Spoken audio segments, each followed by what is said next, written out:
Hi, hello, Heidi. So glad to see you again.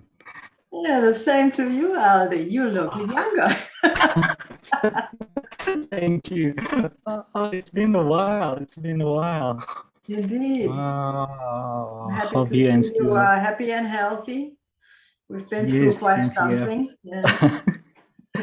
Uh, okay, we will start in a minute or 2 minutes, and there are more participants are joining at the moment. Okay.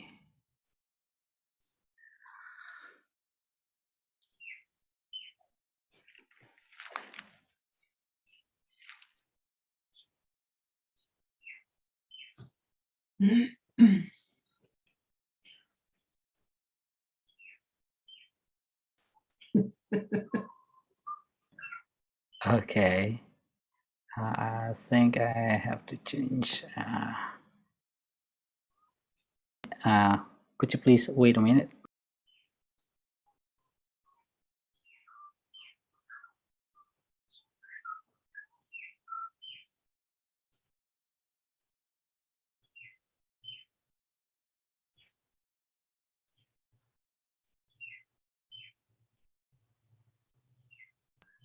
Okay.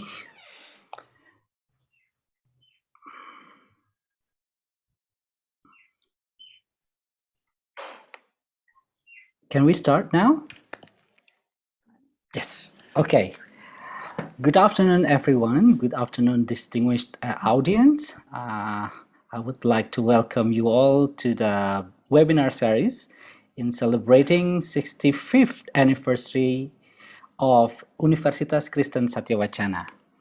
First of all, I would like to introduce myself. I am Aldi Lasso and I will be the moderator in this webinar session.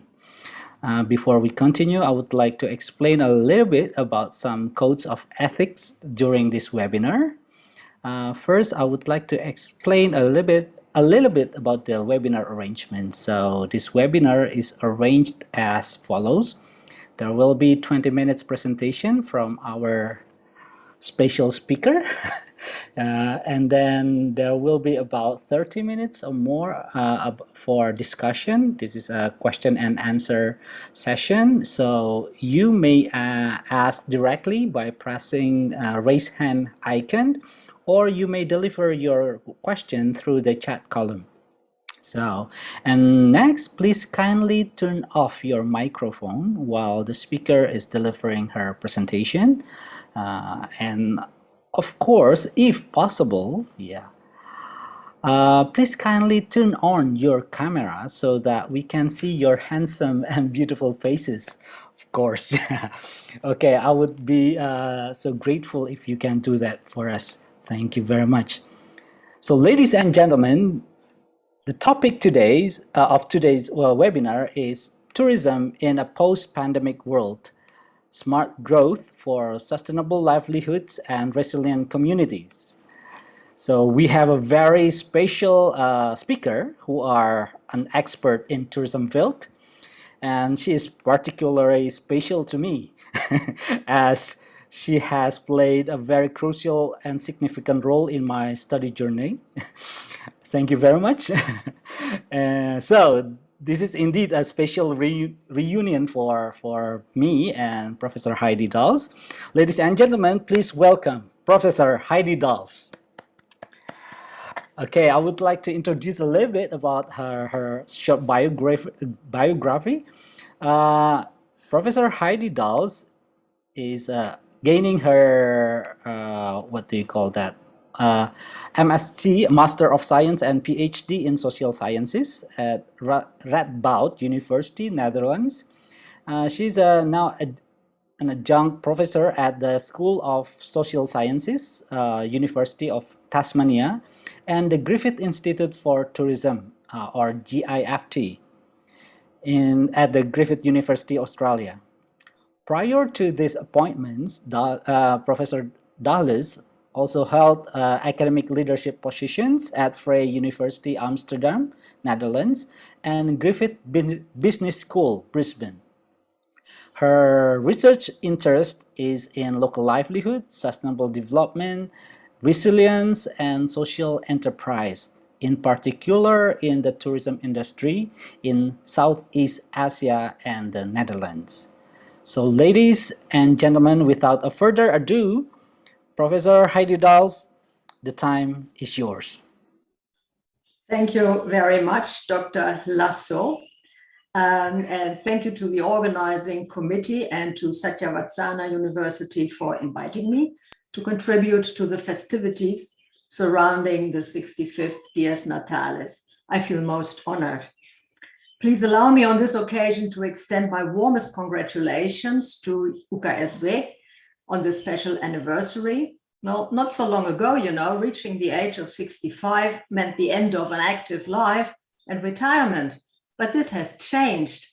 Currently, the age of 65 marks the transition to a new stage in life, and I like to believe that, characterized by more engagement with community, with volunteering, with mentoring the young, sharing of knowledge, wisdom, and experience. So in this vein, I'm looking forward to see UKSW continue playing their significant role in education and service to community and society for many more decades to come.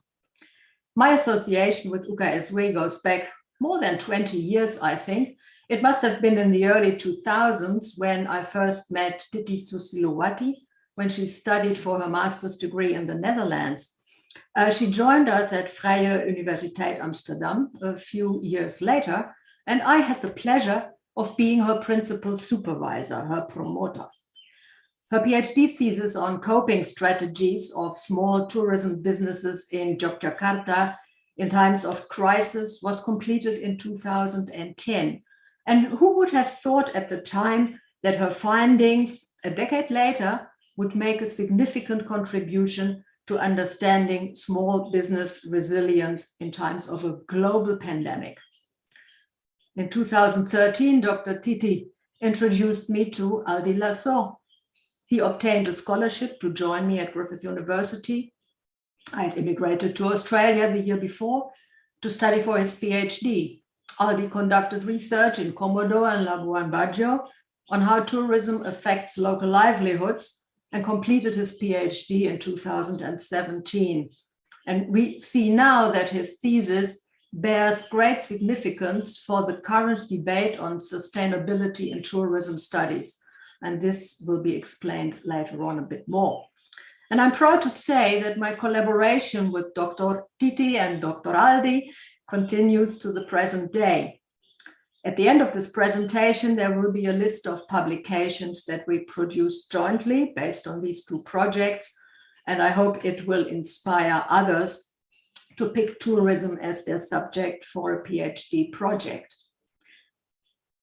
In view of this piece of personal history, it will not come as a surprise that my webinar will revolve around tourism, and in particular, the development of tourism in a post-pandemic world.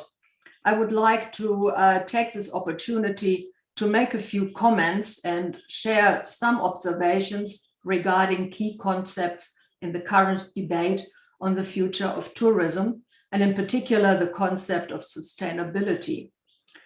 My talk is deliberately provocative, I hope, and many of you might wholeheartedly disagree with me. This is my intention, as I wish to push scholarly debate and thereby help defining future research and policy agendas. Dr. Aldi, would you please put on slide number 2? The COVID-19 pandemic has created unprecedented challenges for tourism throughout the world. And we heard that many times, and we will hear that many, many more times in the future. And it seems that this pandemic has fundamentally upset travel as we've known it for the foreseeable future. Just to share a few numbers, according to the United Nations World Tourism Organization, Southeast Asia, which is the most tourism-dependent region in the world, is also the most affected by this pandemic. Here, international tourism arrivals fell by 80 to 90% since the early 2020s. The region may suffer an 8.4% loss to its gross domestic product, GDP, in 2021, and the decline in employment of unskilled labor, which is a very big part of labor in Southeast Asia, up to 11%. In Indonesia, and I Googled for these numbers, and I trust that many among you have access to better numbers, but this is just an indication. In 2019, the good old days, pre-pandemic, there were 16 million international tourist arrivals to Indonesia, and the country received about $70 billion in tourist spending, which contributed 5% to GDP. In 2020, this was down to 4 million tourist arrivals, contributing $15.6 billion. And mind you, 2020 still had a first quarter of almost business as usual.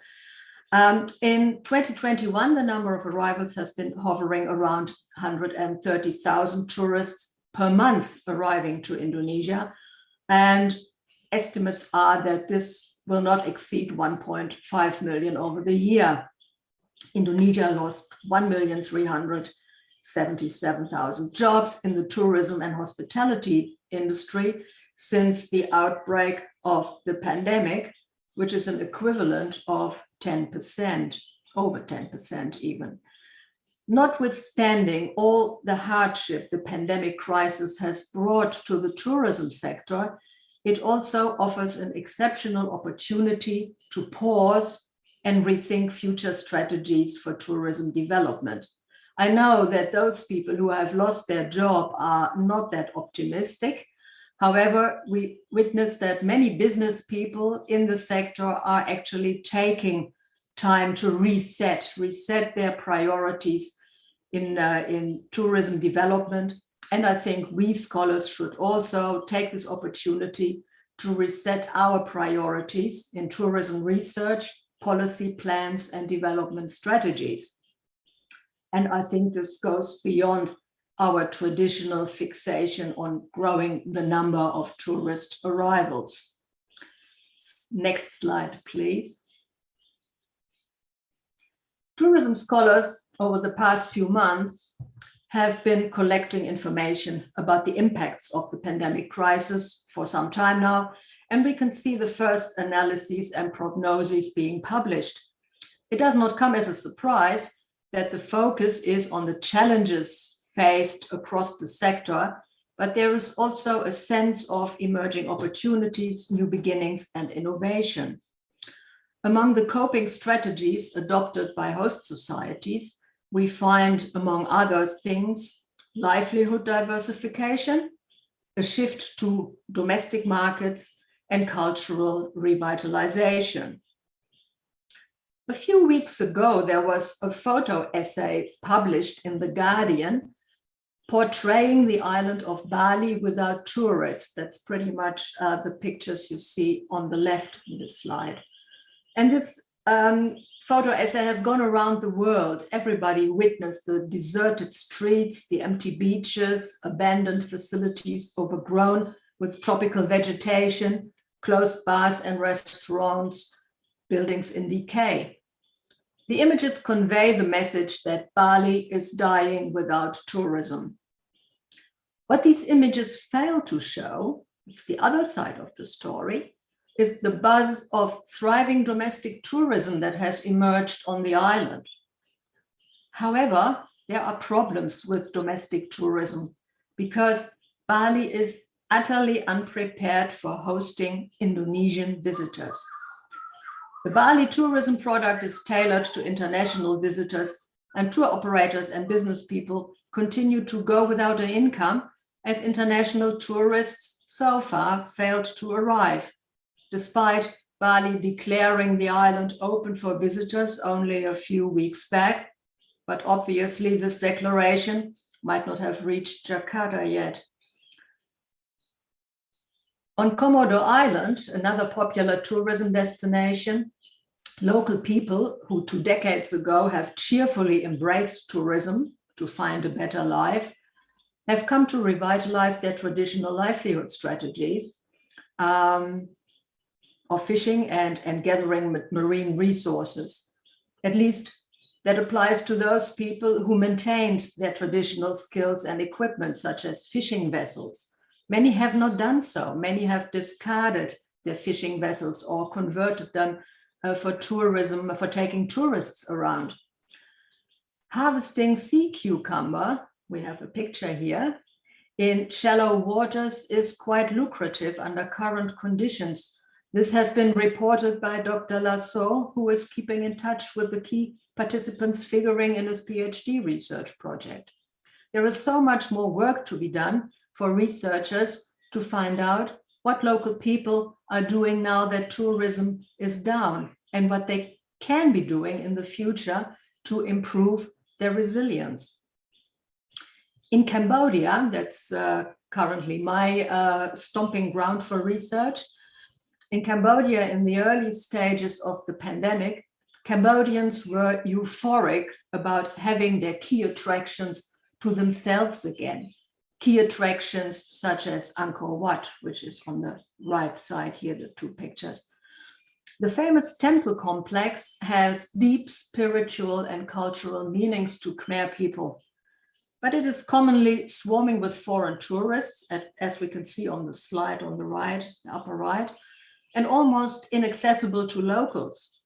Domestic tourism all but compensated Cambodian local tourism operators for their losses suffered by the international travel freeze. However, this didn't last long because Cambodia went into a lockdown, a hard lockdown, and has, only recently been opening up again for travelers. These few examples may offer the first contours of a transformed post-pandemic tourism landscape. The global pandemic has reshaped, but also sharpened, many of the critical issues that tourism scholars and practitioners have been struggling for decades. More and more voices demand a degrowth strategy for future tourism development. But degrowth sounds like no growth, and experts are up in arms criticizing this idea. We are told that we need growth to keep the economy going. I'm not an economist, and I would like to discuss this with economists. But for the time being, to reach a certain truth, I would like to propose a smart growth strategy instead. I will outline the contribution of alternative forms of entrepreneurship, in particular social entrepreneurship, to a more inclusive and environmentally sensitive tourism development, helping host societies build resilience. But before I do so, let me just briefly raise the question whether our conceptual tools are adequate for a post-pandemic world. In particular, I would like to focus on the concept of sustainable tourism. May I have the next slide, please? Thank you. Let me start with questioning the adequacy of this concept for a post-pandemic tourism strategy. If anything, the complete shutdown of international travel has shown that tourism is not sustainable at all. We should have known this, as there are myriad precedents when one single natural disaster, one single act of terrorism caused tourist travel to plummet and shut down a regional or national tourism industry for months and even years. My longitudinal work, together with Dr. Susilowati, on the impact of repeated crises in the tourism industry of Yogyakarta has provided detailed evidence of this. Of course, questioning the validity of the concept of sustainable tourism is not new at all. Tourism scholars have advanced substantial criticism for at least the past 2 decades. Derived from the Brundtland report, Our Common Future, which was published in 1987, and after 35 years of debate, there is only a weak consensus about the principles, goals, and guidelines for sustainable tourism. This lack of agreement and clarity has not prevented sustainability issues to enter the public debate and prompt some high-profile initiatives. For example, the creation of numerous certification schemes, the development of sustainability indicators, the establishment of bodies such as the Global Sustainable Tourism Council, the alignment of tourism with the United Nations Sustainable Development Goals, very well known, and countless projects around the world that apply principles of sustainable development with the best of intentions. This success should not distract from the fact that the concept of sustainable tourism has been widely misrepresented and even abused for individual and corporate benefit and financial profit, known by the term of greenwashing. It is still unclear what sustainable tourism actually means. The concept has become a trope and is used as a shorthand, commonly replacing the mouthful of words of sustainable development through tourism. Basically, in academic writing and teaching, in tourism policy and practice, the concept has shifted meaning to making tourism sustainable, and the development is gone. Those who wish to read in this idea of making tourism sustainable a pathway to tourism, the tourism industry, as a durable, robust, and reliable source of income and livelihood strategy for host societies will be disappointed, though. Making tourism sustainable implies nothing but continuous growth. Growth of tourist arrivals, growth of tourist spending, increase of profits for the industry, and an increase in contributions to GDP. The concept of sustainable tourism evolved alongside its parent paradigm of sustainable development, which is also short for economic development that is conducted without depletion of natural resources. Wow. However, some scholars and analysts have coined the concept of sustainable growth instead. And this concept, of course, has met with passionate rejection for promoting an intrinsically anthropocentric approach to sustainability. Sustainable growth, natural resources are not mentioned anymore. Development is not mentioned anymore. May I please have the next slide? Thank you so much. There is little evidence that tourism is transforming towards more sustainable approaches in tourism production and consumption. The industry's thirst for convenient and comfortable access to pristine and exotic locations is unquenchable. Ironically, in a formidable act of greenwashing, the ongoing infringement on such spaces is often marketed in terms of ecotourism or nature-based tourism. But we know that tourism growth drives irreversible impacts on ecosystems, habitat loss, and environmental degradation, as much as dispossession and displacement of local people. In response to consumer tastes and demand for cheap flights, affordable accommodation, and unique experiences, the global tourism industry embraces low-price strategies and short-term competitive advantages without caring for a long-term and balanced tourism development. When tourism destinations are exhausted and lose their attraction, new destinations enter the market and the old ones are discarded. This is growth fetishism. And this growth fetishism that is persistently present in the sustainable tourism discourse is meeting with more and more resistance. Voices are being raised calling for the degrowth of tourism. There is an urgent need to reduce global levels of tourism consumption. Okay, the question is how to accomplish this. So, for example, is it a viable option to expect the individual consumer, you and I, for example, to reduce their consumption of tourism to sustainable levels? Well, addressing me as a consumer, I would immediately ask, what are sustainable levels? So where do I have to go with my consumption behavior? But everything we know about consumer behavior suggests that voluntary reductions of the consumption of travel and tourism are unlikely to occur. I will tell you a short story in this respect. On a number of media platforms recently, I noticed that some tourism professionals are claiming that vacation travel is a human right. Yeah, it's a human right to travel. With this act, they actually equate travel, vacation travel, with the right to food, the right to shelter, the right to security, the right to education. Imagine.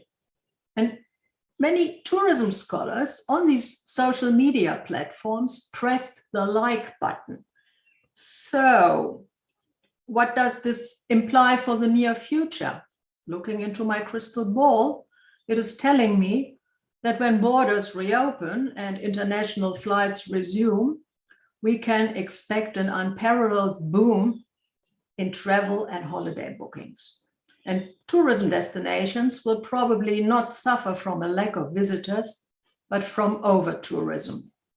And the island of Bali knows a lot about over-tourism. The only way, I think, of achieving degrowth in tourism consumption is through restraining the production of travel and tourism. But we also know that the responsibility of the global tourism industry for destinations is lacking, unless restrained by government regulations. And where government institutions are absent, weak, or unwilling to enforce such regulations, which they often do, opportunity spaces emerged for new approaches to doing business in tourism. So I would say, instead of waiting for regulations to be put in place and enforced or not, we should explore opportunities for transformation and innovation in the industry. May I please have the next slide? Thank you. One way of transforming tourism production is through advancing social entrepreneurship. Social entrepreneurship is not biased against growth at all, but it offers pathways to a different growth. I would call it a smart growth. It is growing impact instead of increasing financial profit only. So let me explain. The defining characteristic of a social enterprise is the dual mission of financial viability on the one hand and social purpose on the other. Hence, the widely shared definition that a social enterprise applies commercial strategies to create social value. The quest for financial viability obeys the logic of the market, whereas social objectives aim to meet the needs of communities and advance social change. Social enterprises embrace growth, but this growth is aimed at creating and sustaining social value through continuous innovation and learning. Let's have a look at the tourism sector. As recent research shows, there is a rapid growth in social enterprises in the tourism area, in particular in low and middle income countries where tourism is a key economic sector. NGOs are very much part and parcel of this push towards social entrepreneurship. NGOs lend a hand to business startups in the social enterprise sector, but very often NGOs themselves convert into social enterprises because of increasing problems with donations financing NGOs. It is assumed that due to their hybrid character, social enterprises are particularly well equipped to effectively mobilize financial resources and ensure the cooperation of multiple stakeholders. As social enterprises favor tourisms or forms of tourism where the consideration for the economic, social, and environmental impact prevails, They are committed to create value for host societies and contribute to regional development, often without jeopardizing the environment that is put in their business plan. And we are discussing here forms of tourism such as community-based tourism, where community participation is prioritized, nature-based tourism, ecotourism, other forms like inclusive tourism, even regenerative tourism. So these are the favorites of social enterprises. And yes, many of such enterprises explicitly mention sustainable development among their objectives. In many instances, this is not unproblematic, and I don't want to say here that social entrepreneurship in tourism is the magic bullet, but at least there are serious efforts made to discard this growth fetishism and instead establish meaningful tourisms, meaningful for local communities. A key dimension of the social value created by social enterprises is framed in terms of social innovation. The role of social entrepreneurs as tourism leaders entails processes of learning with the market in order to be able to address market failures and create new social entrepreneurial opportunities. Social entrepreneurs are particularly motivated to adopt business models to offer creative solutions to complex and persistent social problems. And in so doing, social entrepreneurs in the tourism industry may emerge as leaders introducing alternative practices and initiating new patterns of tourism consumption. And in the end, these new patterns may indeed help the good cause of sustainable development through tourism. For the global corporate sector, the big tourism companies, an excellent opportunity for innovation presents itself here. A meaningful way of practicing corporate social responsibility beyond the rhetoric is to support social enterprise startups by small businesses and young entrepreneurs. Not only does the corporate sector have a responsibility in this respect, but also do they hold a significant stake in advancing alternative, smarter approaches. May I have the next slide, please? To wrap up, I would like to outline the contours of a future research agenda for post-pandemic tourism scholarship. Here are some of my initial thoughts, and there is much more to say about this. Academic research has to move beyond the growth fetishism that is so characteristic of the tourism sector, fueled by the industries and governments. It is not enough to measure consumer preferences, or to identify new destinations, or to advise how to increase international arrivals. Tourism researchers have a key role to play in pushing a transformation of travel, tourism, and hospitality. Social entrepreneurship in tourism is on the rise, and so is the scholarly interest in what motivates social ventures. It will not come as a surprise that I conclude my address with calling for more research on tourism social entrepreneurship, in particular as an innovative post-pandemic business strategy. Research questions then may revolve around the contributions that tourism social enterprises make to livelihood diversification, a process, as I said before, that is currently underway in many tourism-dependent communities to compensate for the loss of their principal source of income. It is basically a back to tourism as a strategy for sustainable development instead of sustainable tourism.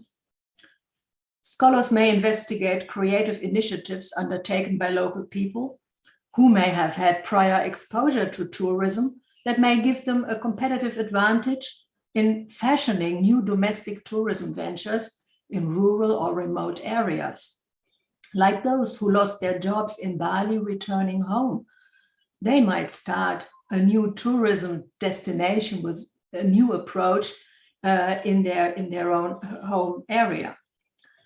Another relevant research question is, What does the COVID-19 crisis mean for various travel and hospitality businesses?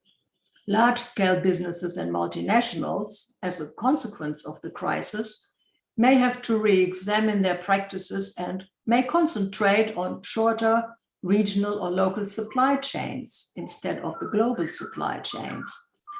This may entail both contracting more local providers of food, raw materials, and services, as well as substituting low-wage migrants with domestic employees.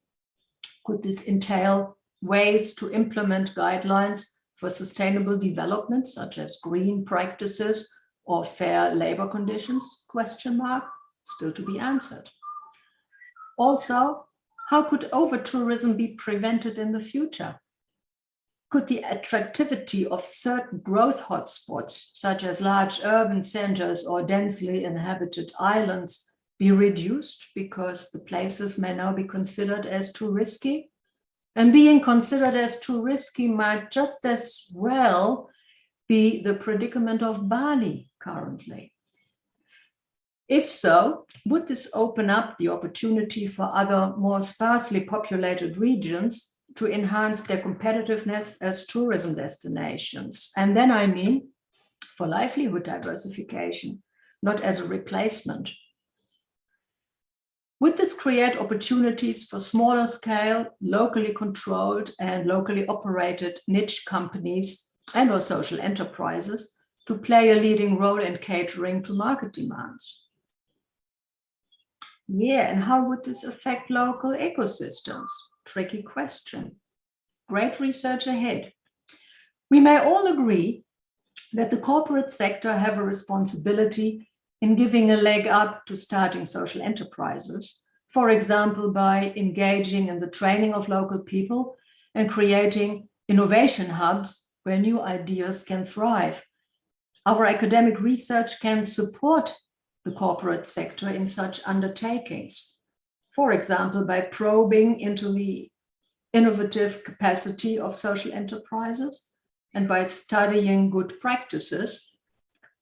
This is a way to show how social ventures can resonate with and contribute to their business interests, the business interests of the big companies.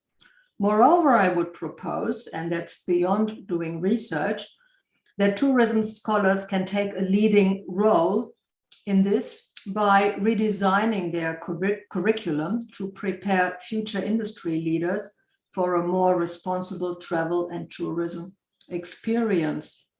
And in the end, the tourism industry as a whole might benefit from unlocking the socially innovative energy and the transformational potential of social enterprises. And I hope I hammered home the message: we have a role to play in pushing this agenda. Thank you very much. And may I have the last slide with our publications for a little bit of self-promotion. Thank you.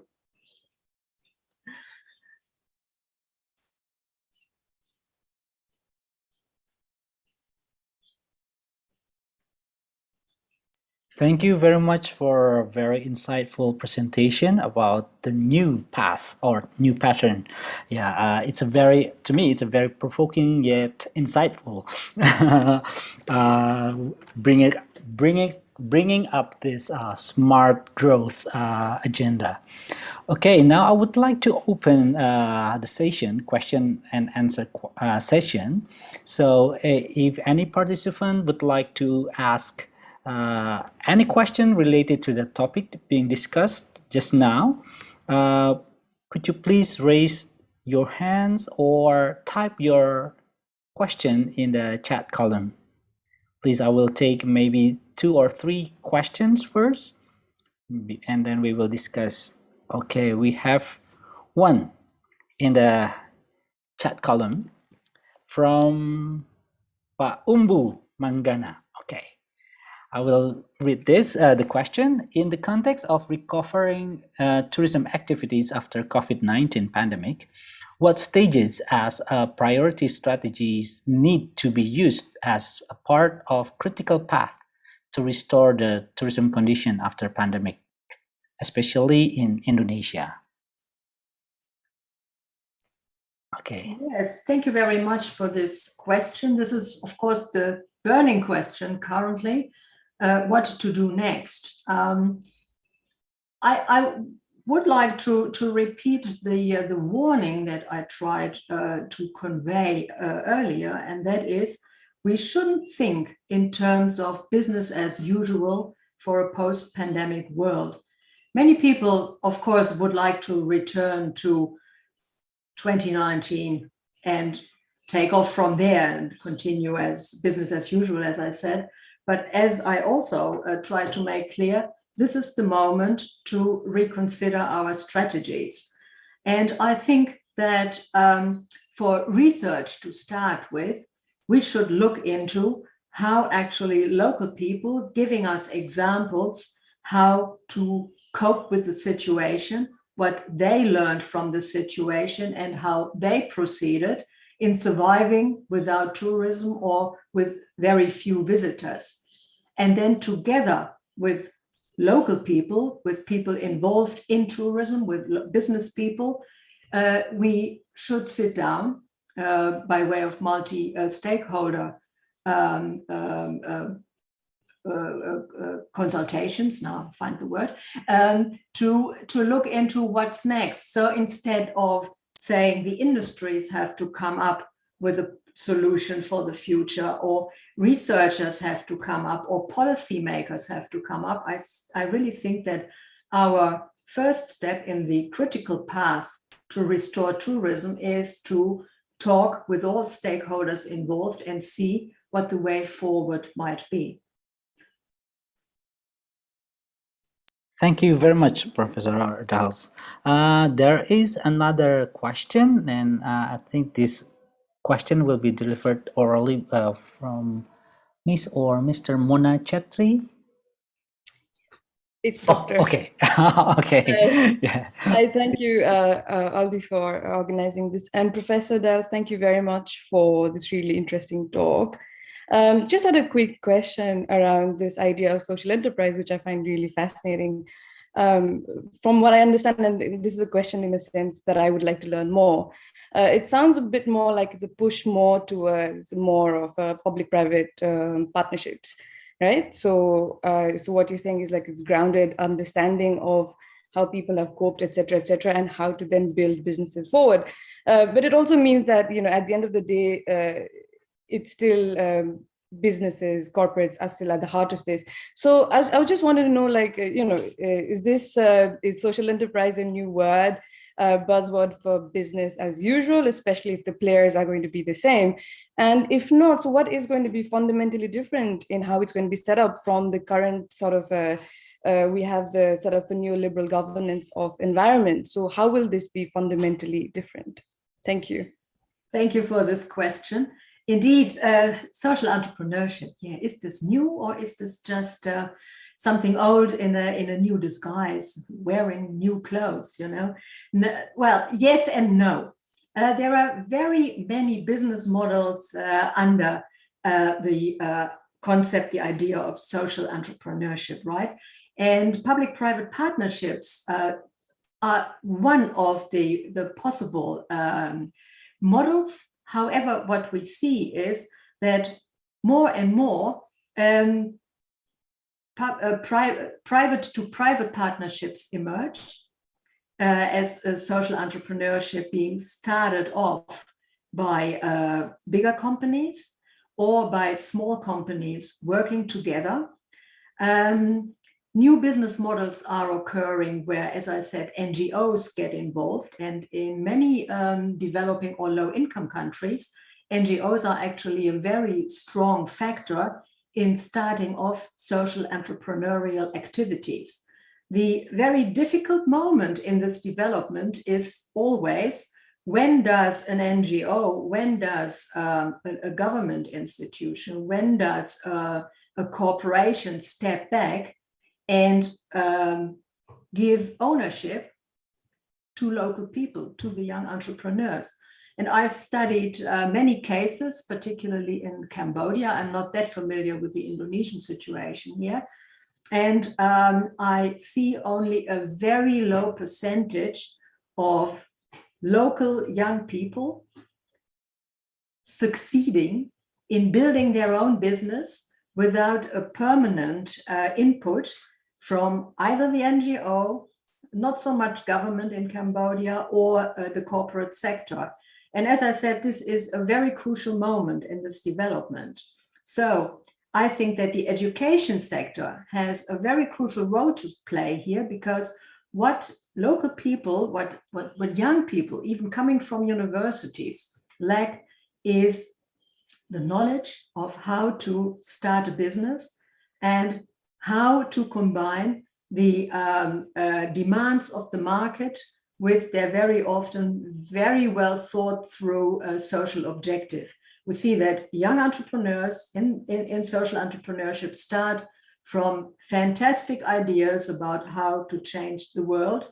Only the knowledge about how to put the business under it as a fundament is lacking. So I really think that universities, applied universities and other institutes of higher learning really have a role to play here to push this process forward.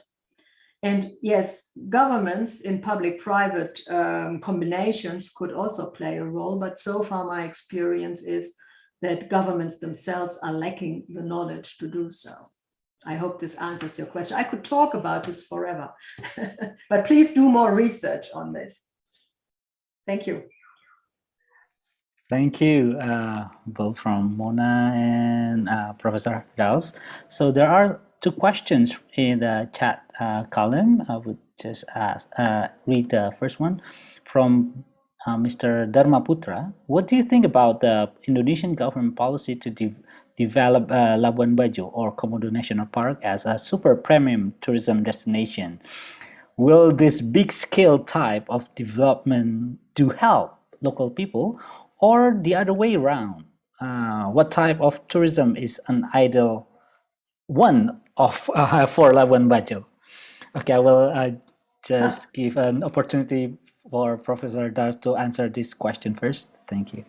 Oh, thank you very much. It's only a few weeks ago that Dr. Lasso and I have been talking at length about this issue, because we published an article about this.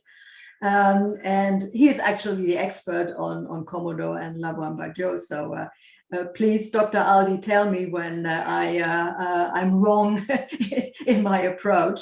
But yes, this issue of raising the fees and hoping that one can build a better tourism is, of course, a futile one. First question, where will the money go? Second question, what kind of tourists will be willing and able to pay very high fees? Will there be enough tourists to support the local industry? We are not looking into the corporate sector here. We are looking into all these small scale enterprises that Dr. Lasso has studied during his PhD project. I'm very concerned that this strategy will fail. And I think a better approach might be to really honestly work on the concept of ecotourism, as ecotourism was meant to be, with a strong local participation. Local people know a lot about local fauna, local flora, local environment, and this is usually underutilized. So helping local people with education to start their own businesses in ecotourism, having a good framework and having some measure of regulation, which is very important here, might be a better way to do it than just shut down the park with a big gate and say, only if you pay us $500 you are allowed in. What kind of people will come, right? Aldi, if you have more to say about No. Thank you, Professor Dals. Okay, I will go to another question from Mr. Anton. Mr. Anton, Professor Heidi, what do you think about Indonesia become a president of the group of G20 and implication of the recovery of Indonesian tourism? Yes, thank you for the question. It's great for Indonesia to be the president of the G20. I'm not so sure whether this will have a direct impact on the recovery of Indonesian tourism, unless the president of the G20 will invite all the important people in the world to come to Indonesia and take them around to the beautiful tourist destinations of the country. I'm joking. Yeah, it's hard to say. We know that when a country is in the picture, people become aware and they grow an interest in visiting this country and see the beautiful places themselves. So in this respect, Indonesia being out there, being visible, being vocal might indeed help to attract more tourists to Indonesia and help the recovery. But as I said before, we shouldn't focus on the number of arrivals only. We should also make sure that Indonesia grabs the opportunity to redevelop, redesign their tourism supply, so to speak, their tourism product, so that in the future, problems caused by, for example, over-tourism and a lack of local participation will be avoided. Thank you. It's a big agenda, I must admit it. Thank you, Professor Heidi Dals. So there's a question from Mr. Joko Wijaya. Would you come to Indonesia? You are most welcome. Terima kasih banyak, Pak. I spent a lot of years in Indonesia, and unfortunately, for the last 7 years, 6 years, I haven't been able to visit. But if there is an opportunity, I will certainly resume my visits, and I hope to continue research in Indonesia and maybe meet some young talents as well and discuss tourism projects there. So thank you very much. Wow. Okay, thank you. So, dear participant, is there any other questions would you like to ask? Bung Stefanus. Okay. Please, Mr. Stefanus. Yeah. You are still mute.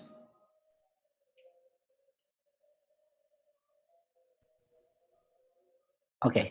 Okay. Thank you very much for my opportunity to raise a question to Prof. Heidi. My question is how to move the tourism sector with a sector that can survive. I mean that based on our experience in our area during the COVID-19 pandemic, the agriculture sector is a sector that is quite durable, yeah, resilience or resilience to support our livelihood. This means that agriculture sector should receive great attention compared to other sectors. What do you think? I'm very sorry, I didn't hear you properly. You are very much silenced. Could you speak louder, Mr. Or could you summarize this perhaps, Aldi, if it's possible? Okay. I have Can you hear Miller. I could hardly hear him. Okay. Yeah, because I'm in remote area because. Oh, okay. Okay. Could you please repeat the question, Mr.? Okay. My voice is clear now. Okay. My question is how to move the tourism sector with a sector that can survive. I mean that based on our experience in area during the pandemic COVID-19, the agriculture sector is a sector that quite durable. I mean, the resilient sector than other sector to support our livelihood. This means that the agriculture sector should receive great attention from government or from other sector compared to other sector. Yeah, do you agree with my my reasons or not? Do you need me to summarize the question, Professor? So the agricultural sector, you're saying, received a lot of attention from the government, yes? Yeah, because in this time of crisis, it has been proven that agriculture sector is the most resilient sector. Yeah. So, is it Mr. Stefanos' ideas is it good that if the government put their focus on the agriculture compared to other sectors? Yeah, it makes logical sense, but what we see is that people who lose their jobs in tourism, in many instances, returned to agriculture. That was their only opportunity to survive. Many returned to a prior engagement in agriculture. Many returned to their home village to engage in agriculture. And as far as I remember, during my studies of Indonesia, we learned that agriculture was always the place where people could return to make a living and survive. So I fully understand that agriculture has the full attention from the government. Tourism, of course, will never receive the same kind of attention from the government because tourism is a cash cow. Tourism brings money to the country. Tourism is developed by the foreign corporate sector, basically. And so tourism has always been a bonus, while agriculture is part and parcel of the domestic economy proper. However, there are interlinkages between, please excuse me, between tourism and agriculture. And it is not by coincidence that something like agrotourism has been developed and is under development. And I remember that a few years back, I visited actually a few agricultural projects in the area of Yogyakarta, where international tourists were received to show, for example, the growing of rambutan and other tropical fruits. So here in Australia, we do the same, by the way. We have all these farms in tropical fruit in Queensland, where I live.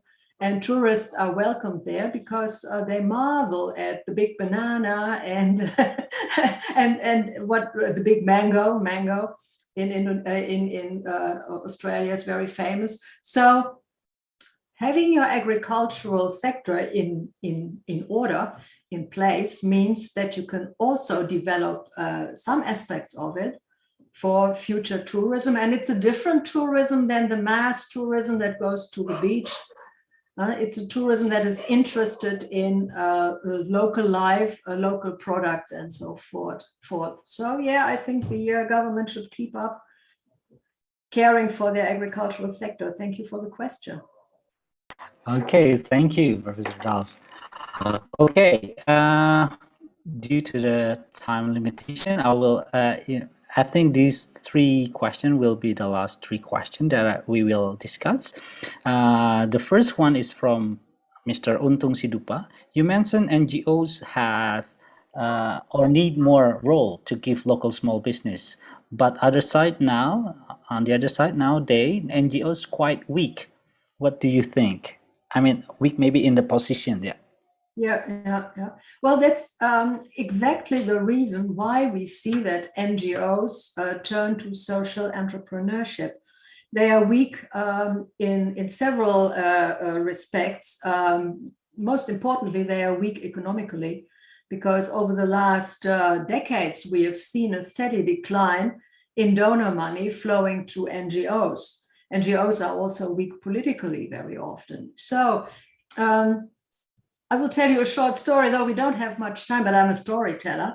I was in the taxi being taken to the airport in Yogyakarta, and started to talk to the taxi driver. And he said to me, I'm running an NGO. And I said, great, what kind of NGO is it, blah, blah.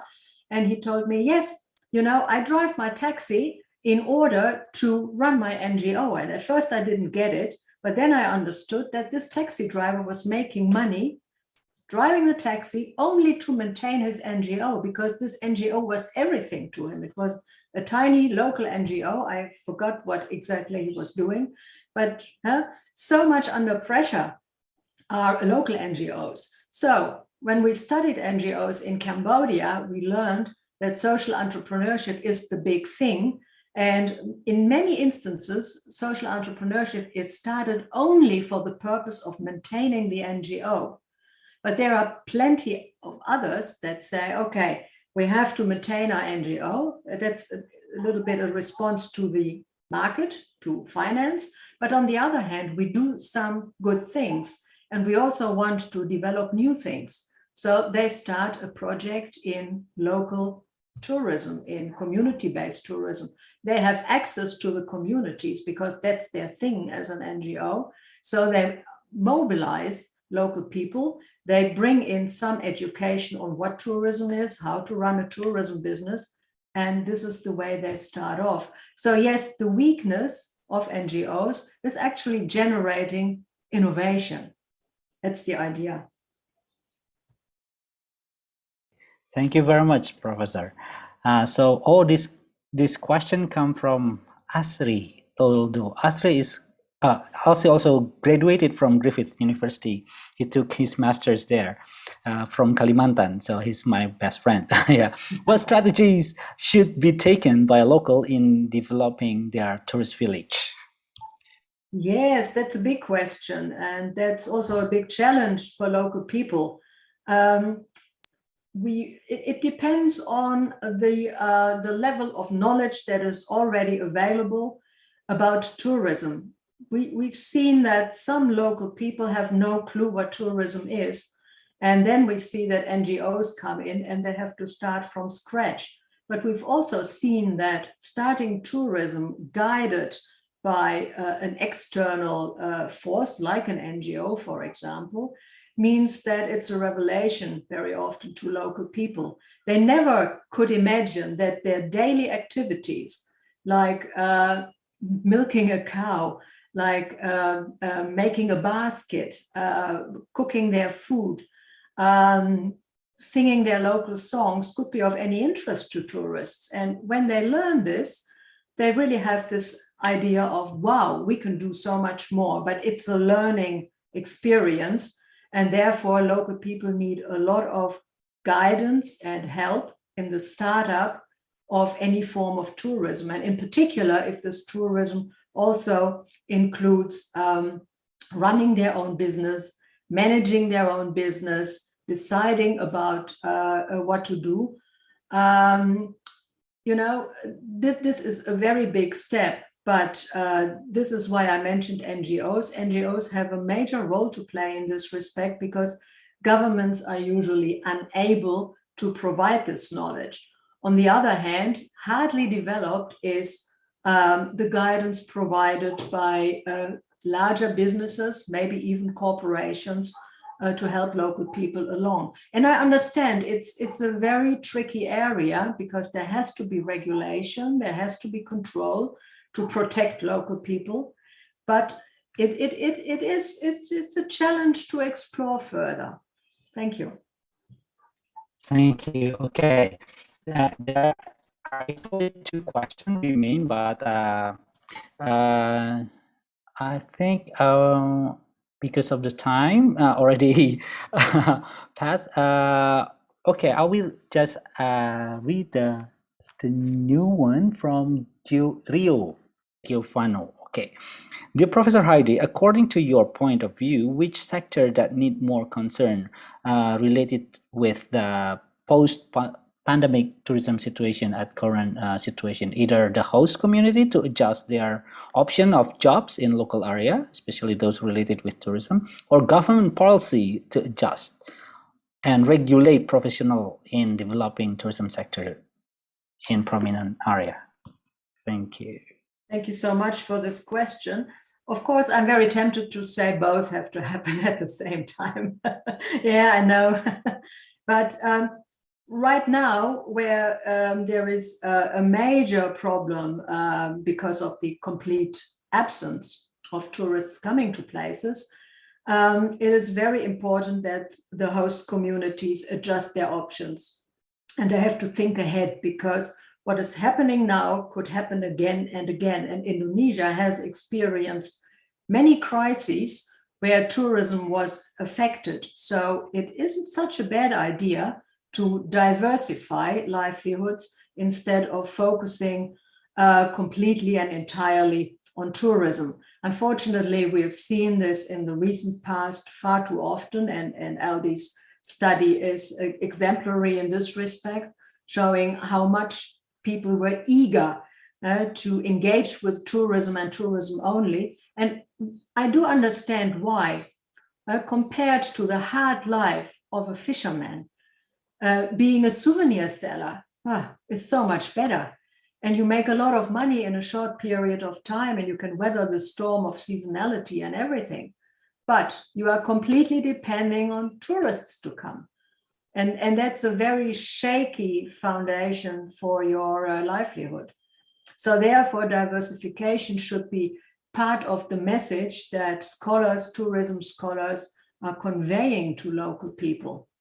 On the other hand, government has to do a lot of work to provide the framework, to provide the policies for future development.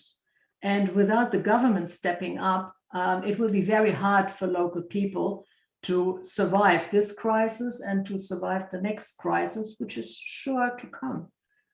Yeah, so. Wow, okay.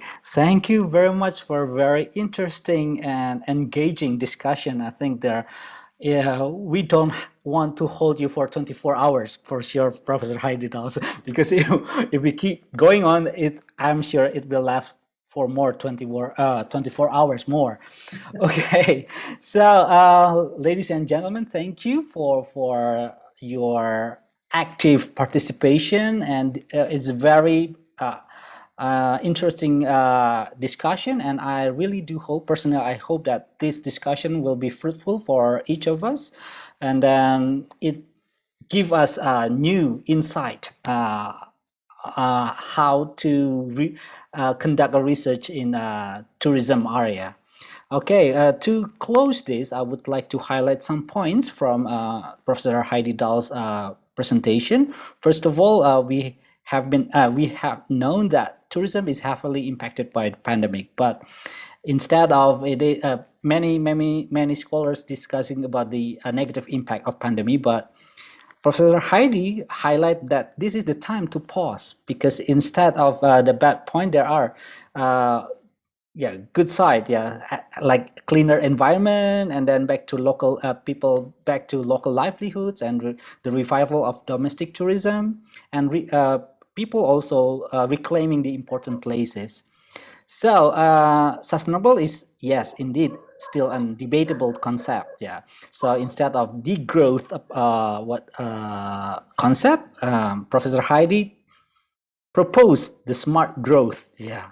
And from this smart growth come a new trend or emergence of social tourism enterprise, and maybe NGO play a significant role in this.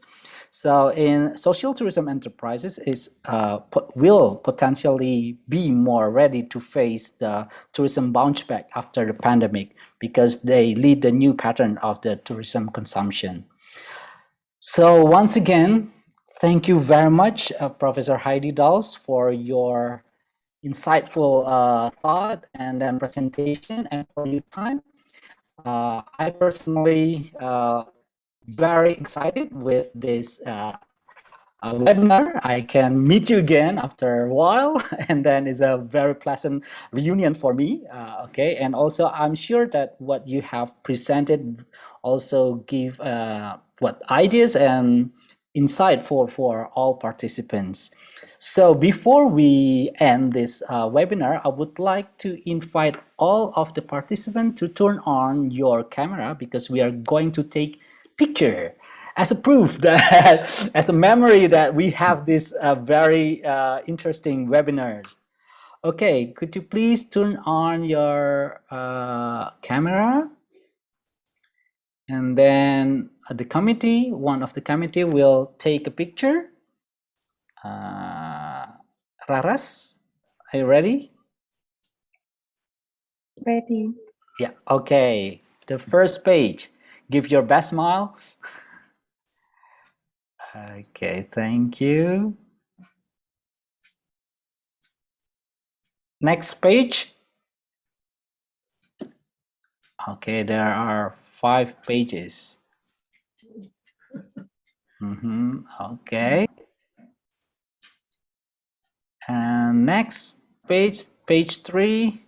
3, okay.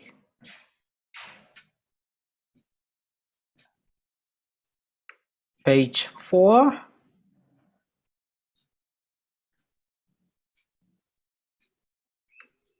Page 5.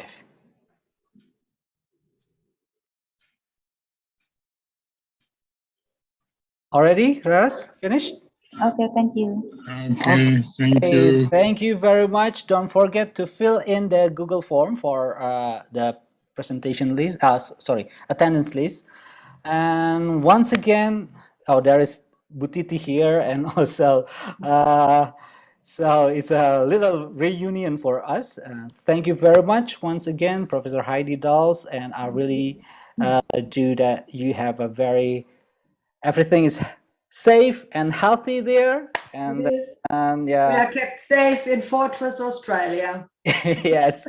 Okay. Once Don't again. go to Bali, I know. Please visit Salatiga. Visit Salatiga. If you have to visit Bali, don't forget to take the next flight to Salatiga then. Always on my mind. Okay.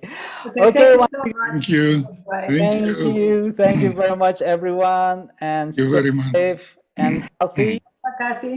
Yeah. God bless you Terima all. kasih. Terima kasih.